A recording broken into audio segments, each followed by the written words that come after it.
Hello guys, आज आहे day 33 of my 60 days transformation journey. आज उठलो तेव्हा मनात एकच थॉट आला, थकतोस तेव्हा थांबू नको, कारण तिथूनच कन्सिस्टन्सीची खरी परीक्षा सुरू होते. And that one line was enough to pull me out of my bed. सकाळची सुरुवात नेहमीप्रमाणे ब्लॅक कॉफीने, शांत, गरम आणि my daily reminder, keep going no matter what. जिमला पोचलो. आज बायसेप ट्रायसेप डे आणि आज राम्स लिटरली आग लावणार होते. Started with cable curls, cable press down,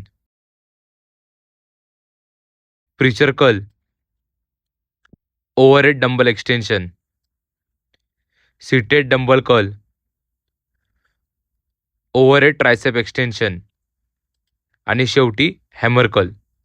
rape नंतर रेप, कधी बर्न कधी पेन, पण मनात एकच realisation, I am not who I was on day 1. Workout complete झाल्यावर 15 मिनिट्स कार्डिओ केलं. ब्रीदिंग फास्ट, माइंड काम. कार्डिओ रोज एक ट्रूथ सांगतं, डिसिप्लिन दिसत नाही पण जाणवतं. घरी आलो, नेहमीप्रमाणे बॉडी कंडिशन चेक केली. स्मॉल चेंजेस बाहेरून, मोठे चेंजेस आतून. ब्रेकफास्टमध्ये ओट्स आणि पपैया, नंतर लंचमध्ये सोया चंक्स, सॅलॅड, दही. नंतर ऑफिसला गेलो, काम सुरू केलं. मध्ये एक ब्लॅक कॉफी घेतली, ज्याने माझा फोकस परत जागा केला. रात्री डिनरमध्ये पनीर आणि salad. Routine repeated, discipline respected. Day 33 संपला आणि आजचा एकच मेसेज, काही जण मोटिवेशनची वाट बघतील, पण मी हॅबिट्स तयार करतोय जे मला पुढे ढकलतात रोज.